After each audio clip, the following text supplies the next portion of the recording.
Muy bienvenidos, amables oyentes, a un nuevo programa de Diálogo Bíblico. Qué grato es estar con ustedes nuevamente en esta audición, hablando las cosas lindas de la palabra de Dios. Con ustedes el pastor Horacio Rodríguez, que les habla Raúl Medina. Les saludo cariñosamente con un gran abrazo, deseando que Dios le bendiga junto a sus seres amados. Uno podría preguntarse qué tiene que ver, algo mencionaste tú, pero qué tiene que ver el santuario, que es el tema de todo el trimestre, con lo que es un mensaje profético para el último tiempo. Bueno, creo que no podemos separar una cosa de la otra. Recordemos que el santuario, en el santuario nosotros obteníamos las lecciones que nos hacen comprender lo que significa el plan de salvación para nosotros.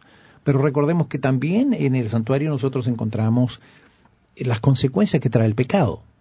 Aquel que no se arrepentía, por ejemplo, era cortado del pueblo, quedaba fuera no de la misericordia. Él se había apartado de la misericordia de Dios. Entonces, aquí también, cuando hablamos de este juicio, nosotros podemos recordar lo que acontecía en el santuario. Recordemos que durante todo un año estaban siendo llevados los pecados al tabernáculo ahí de reunión y al santuario, y había un día, ese día de juicio, el Yom Kippur, que tenía un significado muy especial, que había que hacer una preparación muy especial, tanto desde el sumo sacerdote para hasta o desde el sumo sacerdote hasta el pueblo. Todos tenían que hacer una preparación especial. Recordemos que antes de eso se tocaban trompetas anunciando que venía el juicio, anunciando ya de que estaban próximos para que empezaran ya a prepararse. Entonces, todo eso era una forma de enseñanza y darle la solemnidad que esto requiere. Hoy día hay quienes hacen chiste del juicio. Bueno, cuando se enfrenten al juicio, creo que no es algo como para reírse de él. Es algo muy serio. Ahí está nuestro destino eterno. Ahora, recordemos que es gracias a Cristo que nosotros podemos pasar ese juicio, o si no, no tendríamos absolutamente ninguna posibilidad. De hecho, el mensaje es primordial, esencial, porque justamente está hablando de un juicio que se aproxima, porque si nosotros lo asociamos, como tú decías, al santuario, estamos en el momento en que Dios está por salir del lugar santísimo y se acaba el juicio. Y entonces, en ese contexto, uno leyendo ahora Apocalipsis 14:7, diciendo a gran voz, temer a Dios y darle gloria. Eso ya lo hemos analizado, este concepto de temer a Dios y darle gloria, pero ahora viene lo esencial para el día de hoy. Porque la hora de su juicio ha llegado. ¿Cómo se puede entender esta expresión, la hora de su juicio ha llegado? Uno podría decir, ¿habrá un momento específico del juicio o será un periodo de juicio? Porque cuando uno analiza el concepto de hora dentro de la Biblia, no está hablando de vamos a decir así, de las 9:37 horas, si no pareciera, y eso es la interpretación más correcta, de un periodo, de una hora, de un tiempo, de una oportunidad, de un lapso, ¿no es cierto?, en que el juicio se desarrolla. Y entendemos que ese juicio, según las profecías de 1844, porque ahí se termina, ¿te acuerdas tú? La gran profecía de los 2310, y a Daniel se le dice, mira, es necesario que vuelva a profetizar sobre esto. Juan también dice lo mismo, es necesario que lo vuelvas a hacer. Entonces, de ahí en adelante hay que volver a profetizar ¿qué? Pero estaba dado en el contexto de después de 1844 que tenía que aparecer un nuevo movimiento, una nueva situación que explicar, y es la hora de su juicio que para nosotros entendemos que de 1844 comenzó esa hora que en algún momento se va a terminar. 1844 ahora, coincide, ¿no es cierto?, con los mensajes de los tres ángeles, justamente. Correcto. Fíjate, en esto del juicio, recordemos que el juicio no se viene a hacer acá a la tierra. Lo hemos dicho. Es un juicio previo. Lo que viene a hacer acá el Señor es a ejecutar el juicio.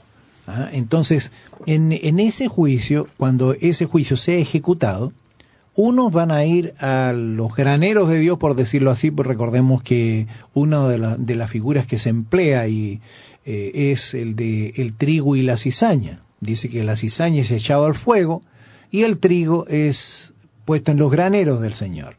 Entonces, unos irán al cielo y otros serán destruidos eternamente.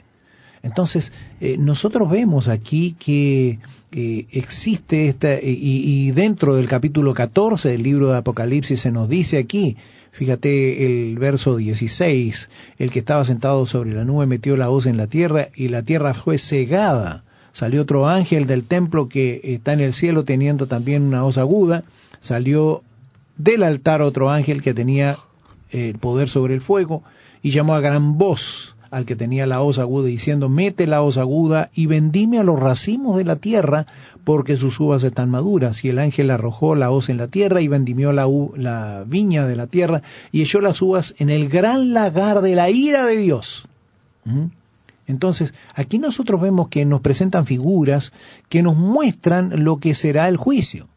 Pero aquí nosotros vemos que hay un juicio ejecutivo, porque él dice que vendimió la tierra y echó las uvas en el lagar de la ira de Dios. Ahí no iban para ser juzgados, ya ahí se iba a ejecutar el juicio.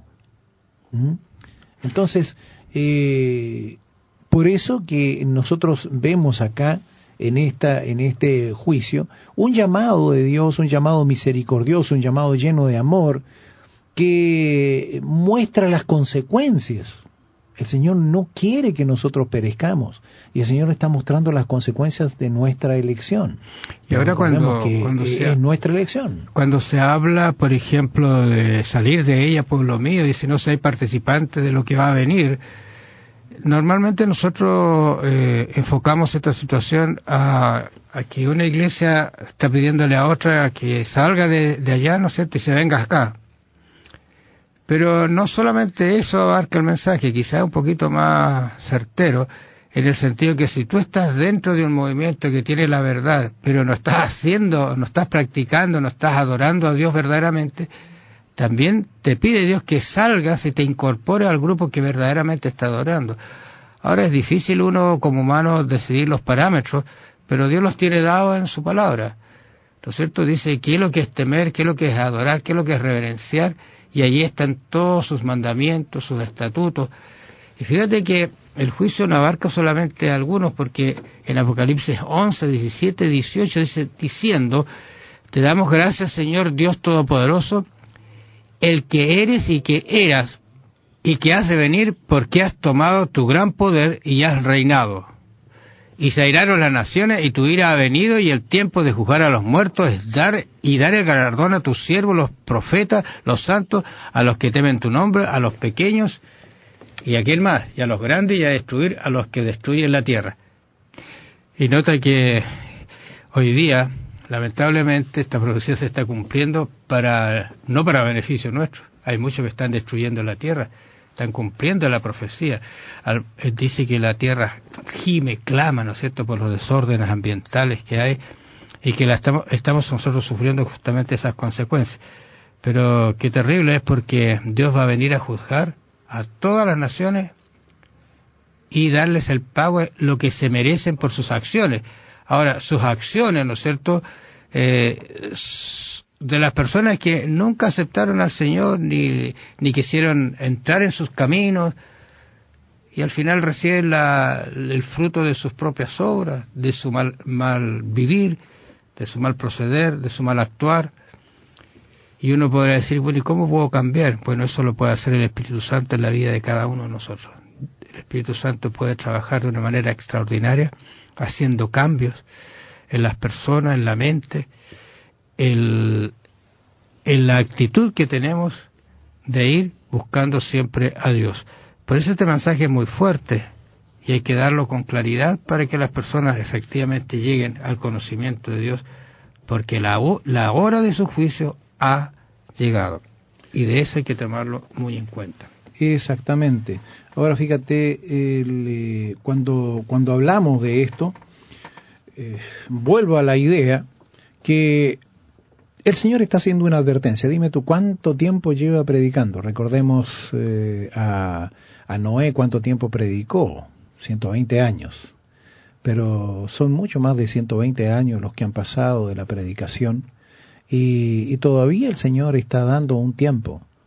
Y hay quienes piensan, y así lo dice la carta de San Pedro, dice que algunos piensan que el Señor retarda su promesa.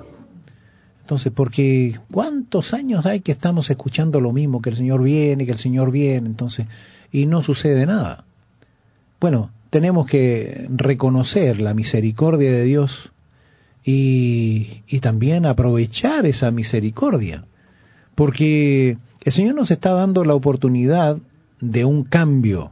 Recordemos que lo que estamos estudiando está en relación al santuario, y antes de esto nosotros habíamos estudiado, ¿recuerdas esa reforma, el reavivamiento y la reforma? Bueno, estudiamos el reavivamiento y la reforma. Ahora estudiamos, estamos estudiando lo que significa el santuario, cómo Dios hizo todo este plan para que nosotros pudiésemos ser salvos por intermedio de nuestro Señor Jesucristo. Todo esto para que nosotros aprendiéramos, comprendiéramos lo que el Señor hace. Entonces, tenemos que aprovechar esta oportunidad. Bueno, gracias, amables oyentes, por su audición, por escucharnos, por estar con nosotros. Los invitamos a un nuevo programa de Diálogo Bíblico. Bendiciones. Recordemos que en la segunda venida, Dios también recompensará a los fieles y finalmente, Dios juzga a los muertos y erradica el mal. Cuando todo termine, el carácter de Dios quedará vindicado ante el universo que observa. Todos pueden ver que Él es justo y ecuánime en todos sus caminos, pues ahora nuestro desafío es aferrarnos a Él con todo nuestro corazón y alma y mente, confiando en que todo esto pasará en el tiempo asignado por Dios. Piénselo. Que el Señor le bendiga. Será hasta mañana. Recordar lo que acontecía en el santuario. Recordemos que durante todo un año estaban siendo llevados los pecados al tabernáculo ahí de reunión y al santuario. Y había un día, ese día de juicio, el Yom Kippur, que tenía un significado muy especial, que había que hacer una cuenta que trae el pecado. Aquel que no se arrepentía, por ejemplo, era cortado del pueblo, quedaba fuera no de la misericordia. Él se había apartado de la misericordia de Dios. Entonces, aquí también, cuando hablamos de este juicio, nosotros podemos deseando que Dios le bendiga junto a sus seres amados. Uno podría preguntarse qué tiene que ver, algo mencionaste tú, pero qué tiene que ver el santuario, que es el tema de todo el trimestre, con lo que es un mensaje profético para el último tiempo. Bueno, creo que no podemos separar una cosa de la otra. Recordemos que el santuario, en el santuario nosotros obteníamos las lecciones que nos hacen comprender lo que significa el plan de salvación para nosotros. Pero recordemos que también en el santuario nosotros encontramos las consecuencias. Muy bienvenidos, amables oyentes, a un nuevo programa de Diálogo Bíblico. Qué grato es estar con ustedes nuevamente en esta audición, hablando las cosas lindas de la palabra de Dios. Con ustedes el pastor Horacio Rodríguez, que les habla Raúl Medina. Les saludo cariñosamente con un gran abrazo.